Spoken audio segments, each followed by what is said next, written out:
Alors la question que je pose aujourd'hui, c'est: peut-on être sûr que Christ soit ressuscité le jour de Pâques? La science ne peut pas beaucoup aider parce que c'est un événement unique, et puis il y a 2000 ans. Mais aujourd'hui, ça pourrait se comparer à essayer d'élucider un crime. Lorsqu'on n'a pas de preuves ADN, à ce moment-là, on prend les témoins et on les amène sur le lieu présumé du crime et on essaye de voir lesquels sont fiables. Voilà.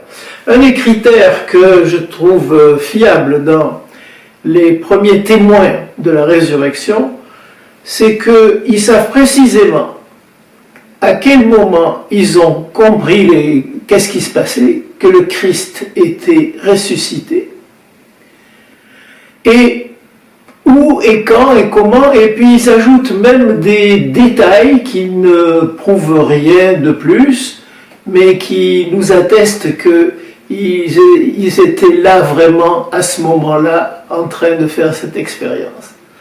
Alors nous avons une dame qui de très bonne heure, qui s'appelle Marie de Magdala, qui retourne au tombeau, et puis stupéfaction, la pierre a été roulée. Donc elle retourne en courant voir les disciples, en particulier Pierre et Jean, qui eux, à leur tour, foncent vers le tombeau. Et il nous est dit que Jean, c'est-à-dire le disciple que Jésus aimait, était probablement plus jeune. Il est arrivé le premier, mais il n'a pas osé rentrer dans le tombeau tout de suite. Tandis que Pierre, qui était en arrière, lui, il y est allé direct à l'intérieur. À ce moment-là, Jean est rentré et Jean nous dit: j'ai vu et j'ai cru. Alors Jean, c'est celui qui écrit ce texte-là, dans le chapitre 20 de son évangile de Jean. C'est un détail qui n'a a priori aucun intérêt. Au contraire, c'est comme ça qu'on reconnaît lorsque c'est un vrai témoin qui parle, quelqu'un qui a vécu quelque chose.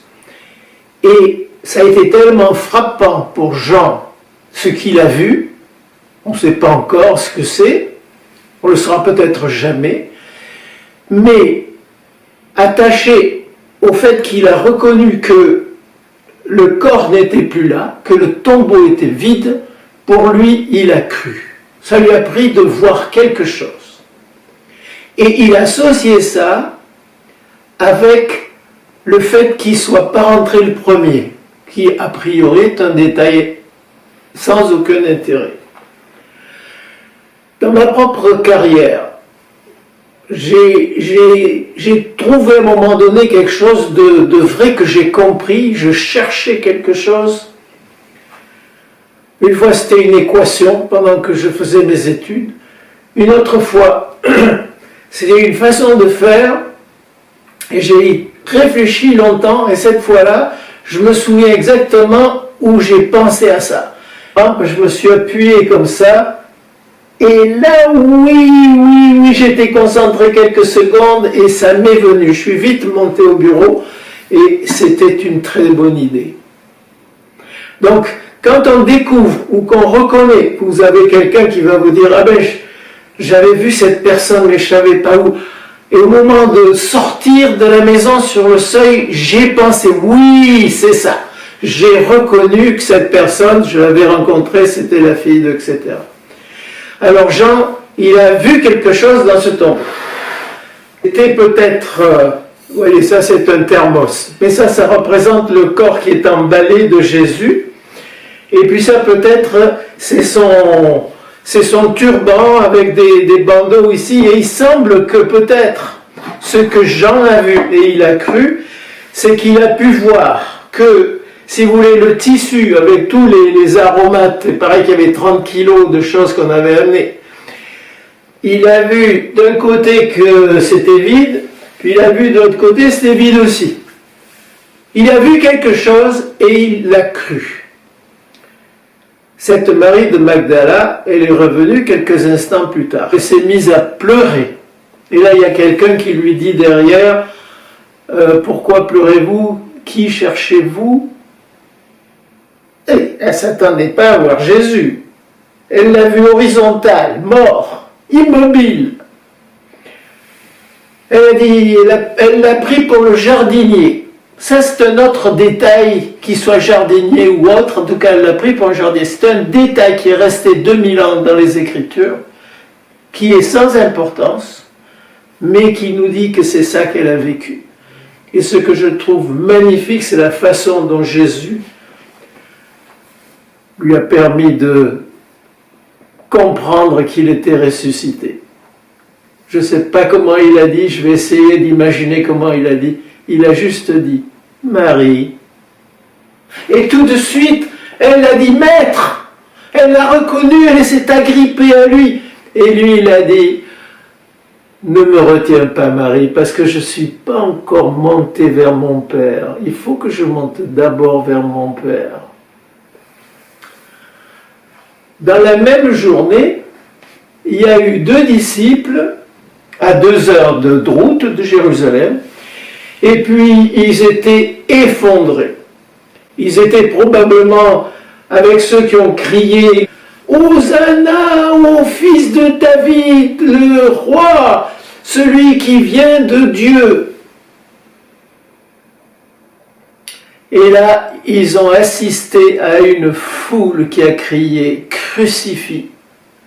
Et celui qui montait en puissance, celui qu'ils avaient vu peut-être guérir des malades, ils ne comprenaient plus rien. Et eux, ça ne faisait pas de sens. Et voilà que Jésus fait route avec eux, et il leur dit, mais comment ça se fait que vous êtes tout tristes? Il dit, non mais quoi? Il reste un type à Jérusalem qui ne sait pas ce qui s'est passé ce week-end, c'est quoi? C'était un peu sarcastique. Mais ce gars inconnu a commencé à expliquer dans toutes les Écritures ce qui concernait Jésus. Alors là, 2 heures de marche, c'était même pas assez, parce qu'au bout de 2 heures de marche, quand ils sont arrivés chez eux, ils ont dit « Hé, reste avec nous !» Non, non, oui, mais reste avec nous, regarde, le soleil est sur son déclin.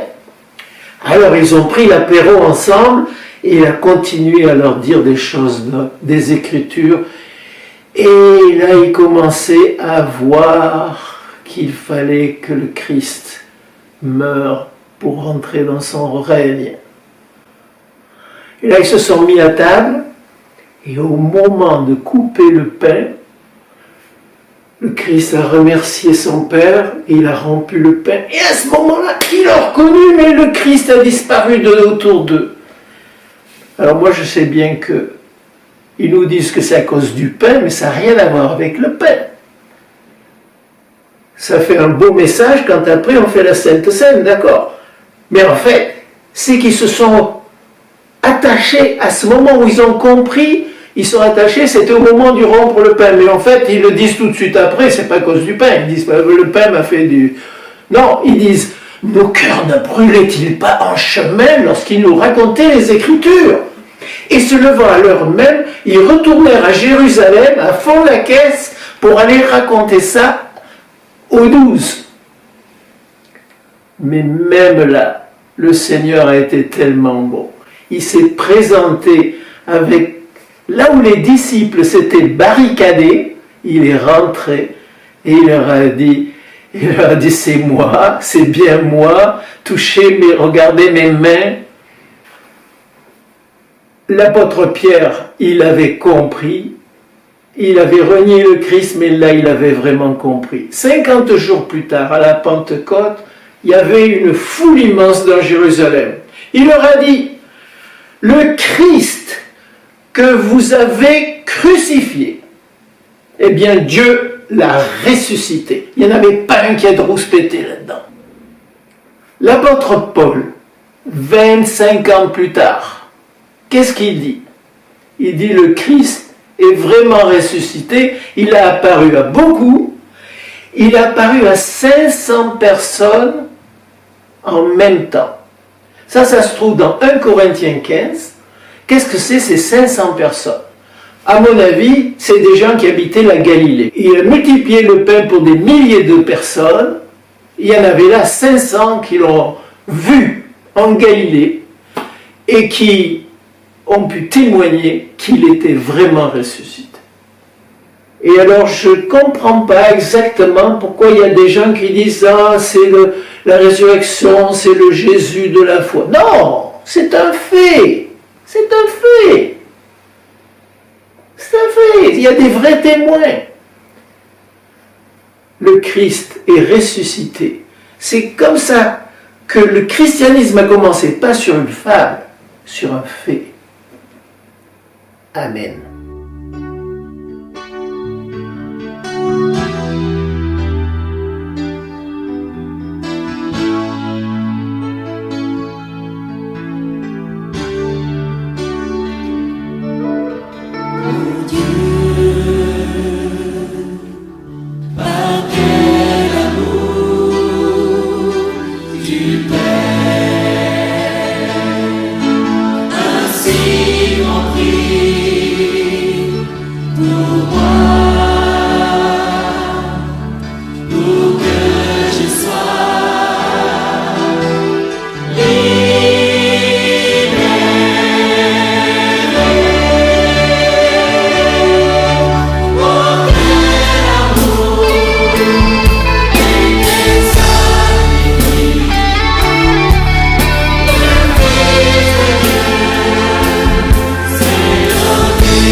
Voici